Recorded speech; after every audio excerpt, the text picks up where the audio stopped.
Hello everyone, good morning. This is Mamta Verma and I welcome all of you at my class, that is Literary Exam by Mamta Verma. So we were continuously doing the series of literary theory. In last class we have discussed about the Kat Millett, a great feminist literary critic. Okay. So today I am going to start with the next literary feminist critic, that is Elaine Solater. Elaine Solater. इलेन Showalter है वो American critic है, American feminist critic. Okay, and she is known and famous to coin the term gynocriticism. Gynocriticism, it means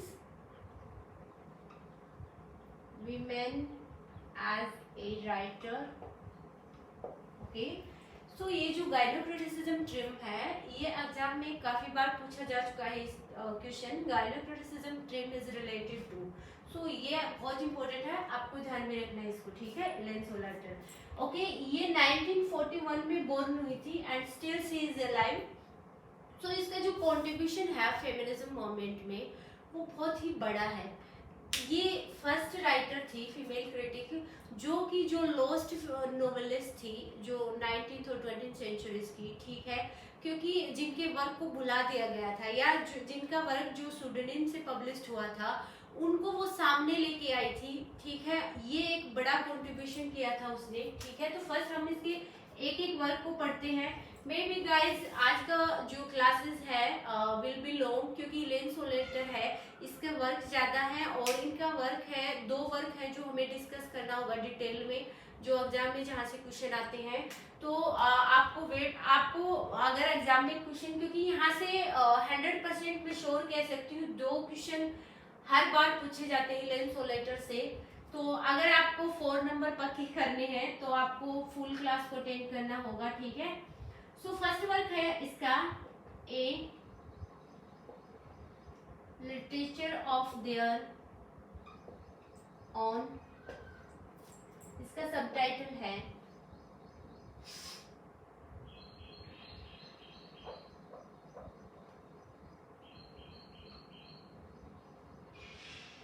women novelist from Brontes to Lessing. Okay, so lacing है ये, Doris Lessing जो author थी हमारी female author, Doris Lessing, वो lacing है. और ये ब्रोंटेस जो सिस्टर है वो है ये ब्रोंटेस सिस्टर. सो यहाँ ब्रिटिश वीमेन नोवेलिस्ट है. ठीक है, सॉरी ब्रिटिश लिख सकती हो या ब्रिटिश आएगा, ब्रिटिश वीमेन नोवेलिस्ट आएगा. ये इसका subtitle British women novelist from British to Doris Lessing. ठीक है, इसका पब्लिकेशन है वो 1977 में हुआ था. ठीक है, तो ये डोरिस एलेन सोलेटर है, इसका इम्पोर्टेंट वर्क है. ठीक है, तो इस वर्क में एलेन सोलेटर है, इसने कहा क्या है एक्चुअली. ठीक है, so she talks about the all female literary novelists who have been forgotten because of the male dominance society in this profession. ठीक है, जो राइटिंग का प्रोफेशन था उस टाइम में, उसमें भी काफी मेल का डोमिनेंस था. आपने देखा होगा जितने भी उस टाइम में जो लिख रहे थे वो स्पेशली मेल ही थे. इससे पहले जैसे कि 1814 या 1814 से पहले जो जिसने लिखा वो सभी मेल ऑथर थे, जो क्योंकि उस टाइम में जो मेल और फीमेल में जो एक बड़ा गैप था, डिफरेंस था लोगों में, क्योंकि वो अपॉर्चुनिटीज है वो फीमेल को नहीं मिली जो कि एक मेल को मिली थी. वो रिसोर्सेज फीमेल के लिए अवेलेबल नहीं थे जो कि एक मेल के लिए अवेलेबल थे उस टाइम में.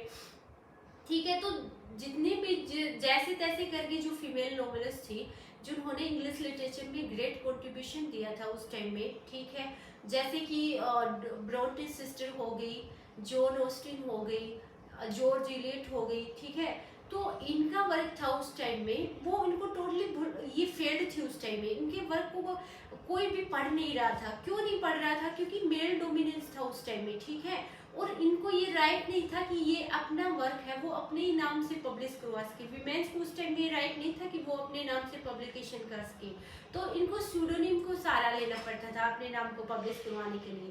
तो लोगों को पता ही नहीं था कि ये जो वर्क है वो एक फीमेल ऑथर के द्वारा लिखा गया है।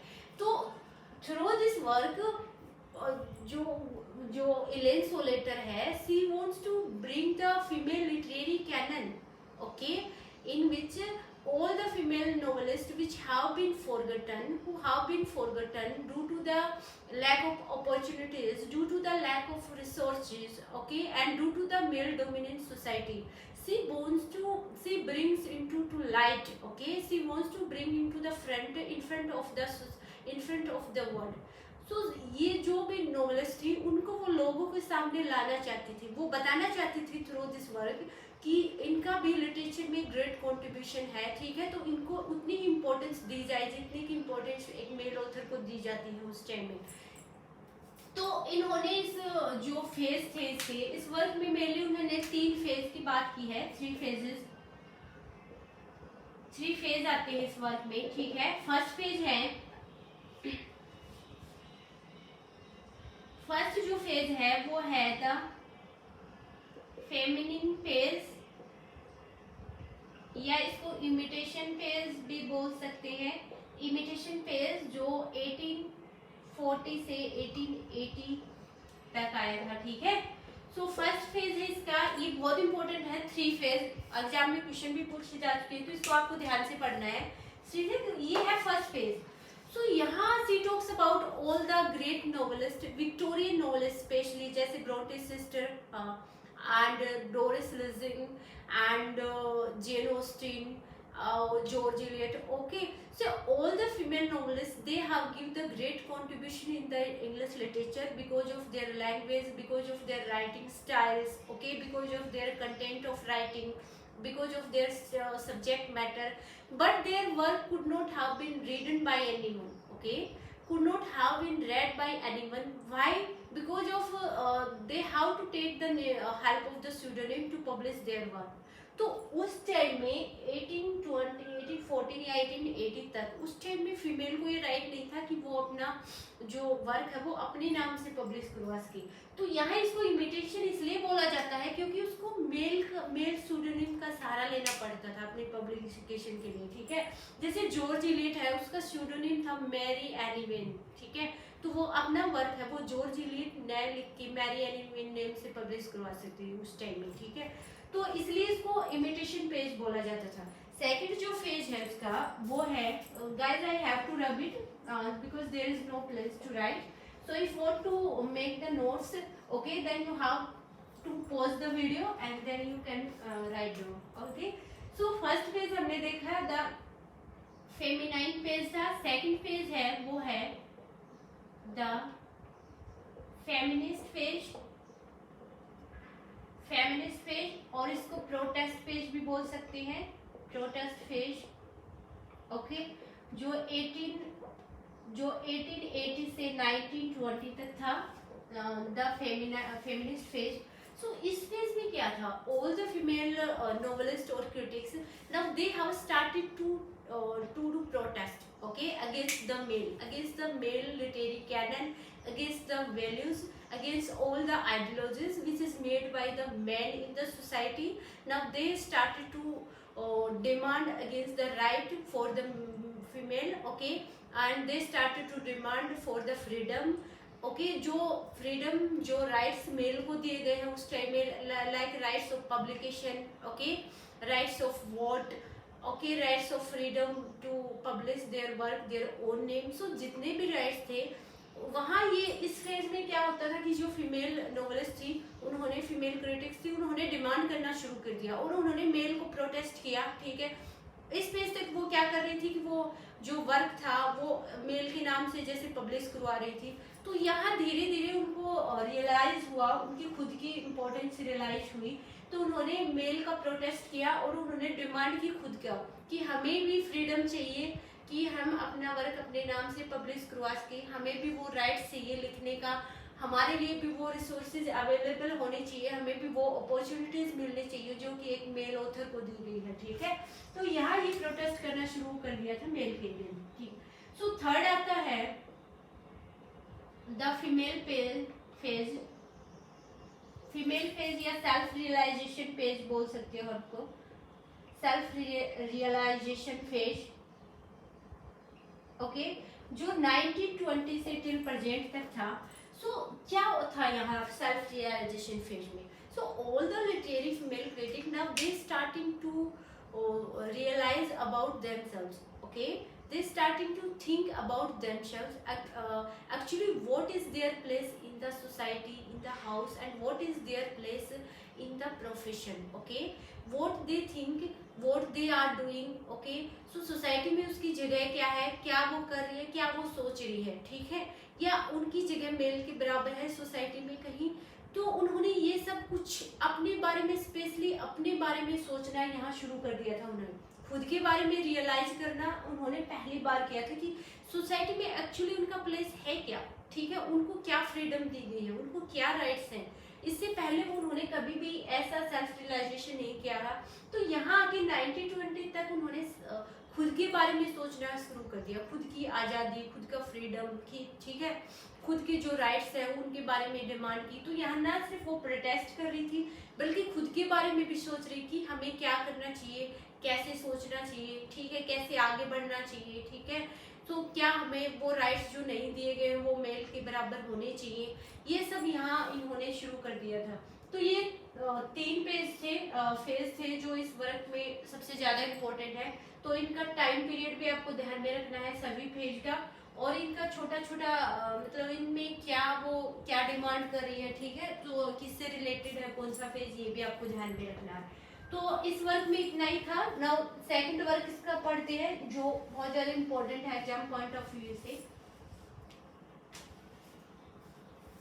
सेकंड जो वर्क है हेलेन सोलेटर का वो है towards a feminist poetics, okay, इसका पब्लिकेशन 1979 था। तो टुवर्ड्स ए फेमिनिस्ट पोएटिक्स है, इसमें स्पेशली वो फेमिनिस्ट क्रिटिसिज्म है उसको 2 कैटेगरीज में डिवाइड किया है, okay. So 2 categories of feminist criticism, okay. और जो गाइनो क्रिटिसिज्म है, सॉरी जाइनो नहीं गाइनो बोला जाएगा इसको, गाइनो क्रिटिसिज्म, ये जो टर्म है ये इसी वर्क से रिलेटेड है इसके, ठीक है, टुवर्ड्स ए फेमिनिस्ट पोएटिक्स। तो they may be ask you that gynocriticism is stream related to, तो वे आपको मैच द फॉलोइंग में आपको बुक का नेम दे सकते हैं, इसी की बुक सभी, ठीक है। तो आपको ये भी ध्यान में रखना है कि ये कॉन्सेप्ट है वो किस वर्क से लिया गया है, ठीक है। तो यहाँ क्या करती है ये, इन्होंने जो 2 कैटेगरीज है फेमिनिस्ट क्रिटिसिज्म की वो डिवाइड किया। फर्स्ट में इसमें आता है कि फीमेल एज ए रीडर,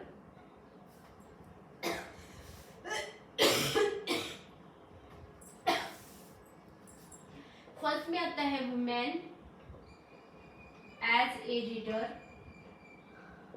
या इसको बोल सकते हैं फेमिनिस्ट क्रिटिक, ओके। सो इस क्रिटिक का मतलब क्रिटिक करने वाला पर्सन से रिलेटेड नहीं है, this critic means to criticize, okay, criticize है यहाँ इसका मतलब क्रिटिसाइज, ठीक है। एक क्रिटिक ये होता है that is related to the person who criticize, okay. So women as a reader first phase ये है इसका फर्स्ट कैटेगरीज। सो यहाँ क्या था, यहाँ जितनी जो फीमेल थी, जो फीमेल रीडर थी, वो टेक्स्ट पढ़ रही थी which has been written by the male author, जो मेल के द्वारा लिखा गया था, ठीक है। So what they write about the female in their text, they are writing about the female what they think that the female should be like this according their own way.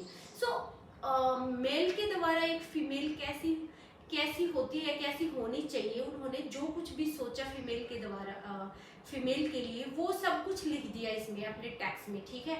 तो उन्होंने female का exploitation लिखा, manipulation लिखा, ठीक है।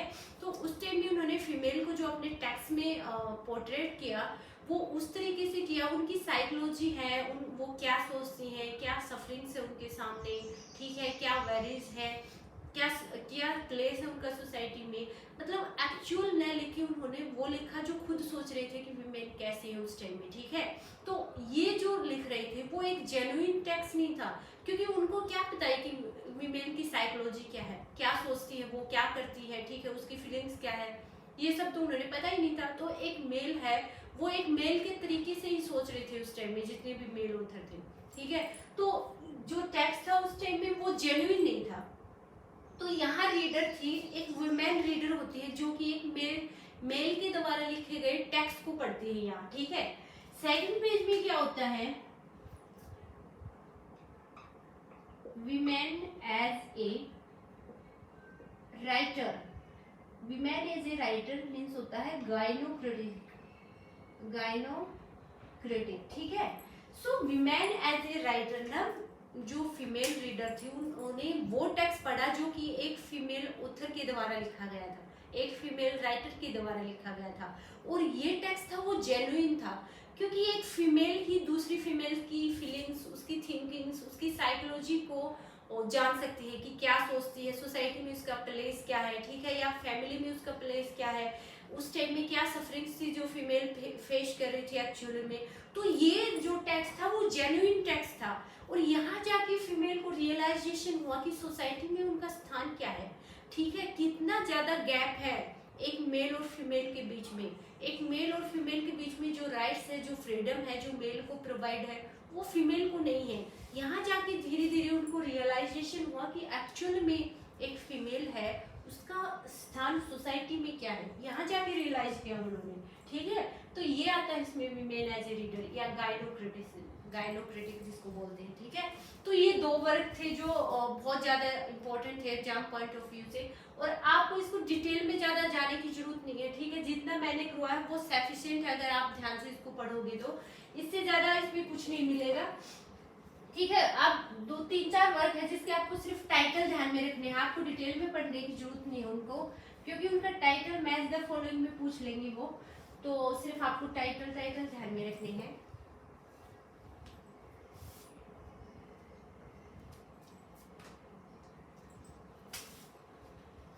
So first है इसका the female मैलेडी, okay. इसमें है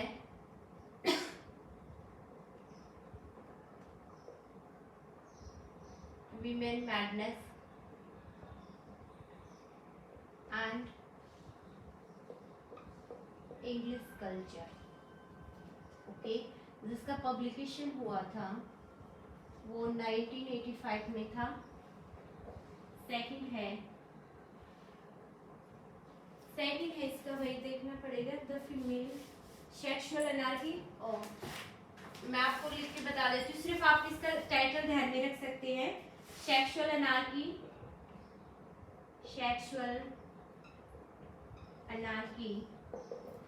ओके। सो इसका सबटाइटल है gender and culture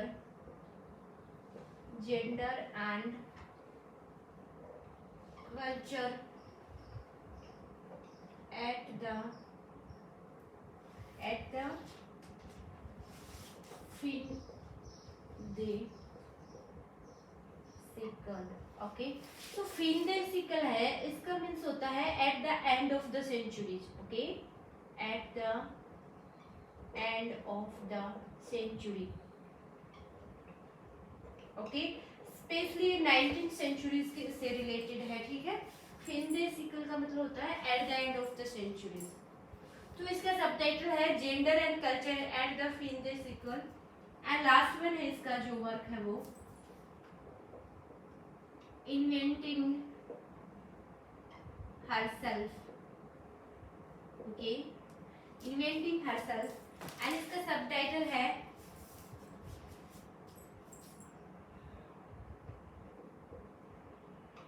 claiming a feminist intellectual claiming a feminist intellectual heritage, okay, जिसकी पब्लिकेशन 2001 है। सो ये जो 3 वर्क है इनका सिर्फ आपको टाइटल ध्यान में रखना है गाइस, ठीक है। 2-3 बार अगर आप पढ़ोगे तो इसका टाइटल आसानी से पहचान पाओगे, मैच द फॉलोइंग में। और ये इनको डीप में पढ़ने की जरूरत नहीं है, आज तक इनसे एग्जाम में डीप में कोई क्वेश्चन नहीं आया है। हाँ, टाइटल दे कैन आस्क, ठीक है। तो फर्स्ट है the female melody, women madness and English culture, जिसका सब टाइटल है sexual anarchy, gender and culture at the fringe Sikar and reinventing herself, claiming a feminist intellectual heritage, जिसका पब्लिकेशन 2001 है। तो यही वर्क थी लेंस और लेटर्स से रिलेटेड। और इम्पोर्टेंट जो 2 वर्क थी मैंने आपको डिटेल में पढ़ाए, ठीक है। फेज थे जो वो आपको मतलब ध्यान से पढ़ने हैं, उनका टाइम पीरियड ध्यान से देखना है आपको, क्योंकि फेज ही पूछे जाते हैं और उनका टाइम पीरियड भी पूछ लेते हैं। जैसे सेकंड फेज का टाइम पीरियड क्या था, ऐसे gynocriticism term guys is very very important, okay. So इसको बिल्कुल नहीं भूलना है, ये एग्जाम में कई बार पूछा भी जा चुका है। ये ट्रिम है that is related to which critic, ठीक है। तो ये ऑल था जितना भी मैंने पढ़ाया, ये सफिशिएंट है एग्जाम के लिए। इतना भी अगर आप डिटेल में देख लोगे तो भी बहुत है, ठीक है।